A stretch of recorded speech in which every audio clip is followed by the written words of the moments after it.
Hello friends, मेरा नाम doctor Lalita है और मैं ऑब्स एंड गायनी में 5 ईयर से प्रैक्टिस कर रही हूँ। मेरे पास बहुत सारे प्रेग्नेंट मदर आती हैं जो क्वेश्चन करती हैं कि क्या उनको प्रेगनेंसी में कोविड-19 वैक्सीन लगवानी चाहिए और कब लगवानी चाहिए, कितनी डोजेस लगवानी चाहिए, क्या साइड इफ़ेक्ट है और क्यों लगवाना चाहिए। ऐसे बहुत सारे सवाल हैं जिसको मैं आज डिस्कस करने वाली हूँ। चलो शुरू करते हैं। तो सबसे पहला सवाल आता है कि should a pregnant lady take कोविड-19 वैक्सीन। क्या प्रेग्नेंट लेडी को कोविड-19 वैक्सीन लेनी चाहिए? तो देखिए, प्रेगनेंसी में एज सच कोविड होने का रिस्क ज़्यादा नहीं होता है। जितना एक नॉन प्रेग्नेंट लेडी को कोविड होने का होता है उतना ही एक प्रेग्नेंट लेडी को कोविड होने का होता है। मतलब rate of COVID infection in pregnancy does not increase as compare to non pregnant. But अगर एक प्रेग्नेंट लेडी को कोविड हो जाता है, once you get infected with कोविड-19 virus, the risk of severity get increases. मतलब आपको सीवियर कोविड-19 infection होने के ज़्यादा चांसेस अगर आप प्रेग्नेंट हैं तो। सीवियरिटी में क्या क्या हो सकता है? सीवियरिटी में देखिए, आपका रेस्पिरेटरी फेलियर हो सकता है, आपका हार्ट फेल हो सकता है, आपको टाइम से पहले लेबर पेन स्टार्ट हो सकते हैं, कई केसेस में इंट्रा यूट्राइन डेथ हो सकती है, बच्चे की पेट में ही डेथ हो सकती है। और इनफैक्ट जो आपका बच्चा डिलीवर होता है उसमें भी सीवियर इलनेस होने के ज़्यादा चांसेस है। न्यूनेटल मोर्टेलिटी बढ़ जाती है प्रेगनेंसी में अगर आपको कोविड होता है तो, इसीलिए बच्चे को सेपरेट रखा जाता है। और फिर क्वेश्चन आता है कि which pregnant ladies are at high risk of developing complication after कोविड-19।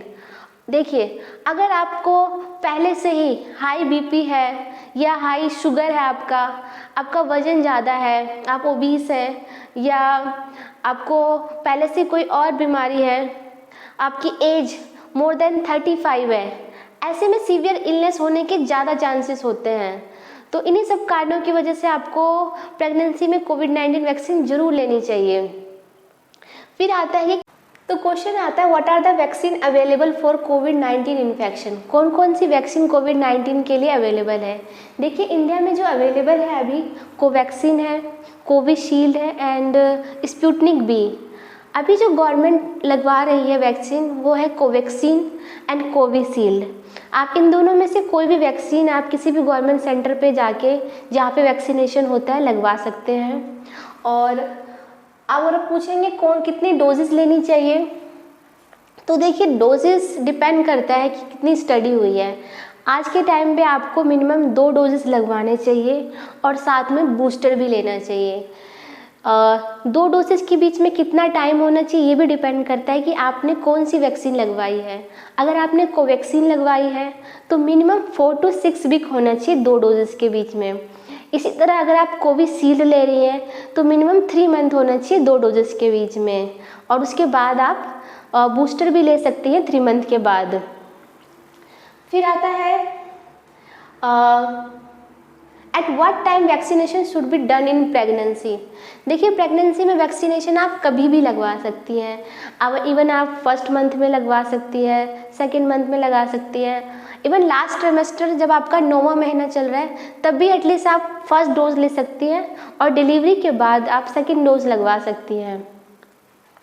तो ऐसा कोई टाइम पीरियड फिक्स नहीं है, आप कभी भी वैक्सीन लगवा सकती हैं प्रेगनेंसी में। फिर आता है कि क्या आप वैक्सीन ब्रेस्ट फीडिंग के टाइम लगवा सकती हैं लैक्टेशन पीरियड में? तो हाँ जी, बिल्कुल लगवा सकती हैं। ब्रेस्ट फीडिंग के टाइम भी आपको वैक्सीन लगवा लेनी चाहिए, ऐसा कोई मना ही नहीं है। फिर क्वेश्चन आता है कि क्या कोई कॉन्ट्रा इंडिकेशन है कोविड-19 वैक्सीन को लगवाने के लिए? देखिए, कॉन्ट्रा इंडिकेशन 2 टाइप के होते हैं, टेम्परेरी और परमानेंट। टेम्परेरी केसेस में कि अगर आपको कोरोना हो रखा है, अभी एक्टिवली आप बीमार है, तो आपको अभी वैक्सीन नहीं लगवानी चाहिए। आपको मिनिमम 3 मंथ का वेट करना चाहिए, उसके बाद अगर आप बिल्कुल ठीक हैं तो आपको वैक्सीन लगवानी चाहिए। परमानेंट केसेस में अगर आपको वैक्सीन से एलर्जी है, किसी भी वैक्सीन से आपको एलर्जी है, आपने कभी वैक्सीन लगवाया ही नहीं है बचपन से आज तक, अगर आपने बचपन में कभी वैक्सीन लगवाया हो और आपको कोई मेजर एनाफिलेक्टिक रिएक्शंस हुए हों बॉडी में, तो ऐसे केसेस में आपको अभी भी वैक्सीन ट्राई नहीं करना चाहिए। या आपने फर्स्ट डोज लगवाया और आपको सीवियर सिम्टम्स आने शुरू हो गए, आपको हॉस्पिटलाइज होना पड़ा, तो आपको सेकेंड डोज नहीं लेनी चाहिए। फिर आता है what are the side effect of कोविड-19 वैक्सीनेशन। देखिए एज सच कोई मेजर साइड इफ़ेक्ट कोविड-19 वैक्सीन से नहीं है। माइल्ड सिम्टम आपको आ सकते हैं जैसे फीवर या जो pen at the injection site, तो ऐसे केसेस में आप वैक्सीन को अवॉइड मत कीजिए, आप इसको ईजिली ट्रीट कर सकते हैं, आपको वैक्सीन ले लेनी चाहिए। तो आपको इन शॉर्ट जो ध्यान में रखना है कि प्रेगनेंसी में आपको वैक्सीनेशन ज़रूर लगवाना है, क्योंकि ये आपकी सीवियर इलनेस से बचाता है। दूसरी बात आपको ध्यान रखना है कि अगर आपको पहले से ही कोई कोमॉर्बिडिटी है, जैसे कि हाई बीपी है, ओबेसिटी है या डायबिटीज़ है आप, या आपको कोई सिकल सेल एनीमिया है, ब्लड से रिलेटेड कोई भी प्रॉब्लम है, तो ऐसे केसेस में आपको और ज़्यादा ध्यान रखना है वैक्सीनेशन लेने का। फिर आपको डोजेस का ध्यान रखना है कि आप टाइम पे दोनों डोजेस लें, आप बूस्टर लगवाएं, और इवन वैक्सीनेशन लेने के बाद भी आपको कुछ बातों का ध्यान रखना है, जैसे कि आपको सोशल डिस्टेंसिंग मेंटेन करना है और आपको मास्क लगाना है, आपको रेगुलर हैंड वॉश करना है। तो इन सब बातों का अगर आप ध्यान रखते हैं तो आप आराम से कोविड-19 से बच सकते हैं। होप है कि आप इन चीज़ों को फॉलो करेंगे। तो आपको इसमें कोई भी डाउट लगता है तो आप प्लीज़ कमेंट करके बताएं, और अगर आपको मेरी वीडियो पसंद आए तो प्लीज़ लाइक करें, शेयर करें।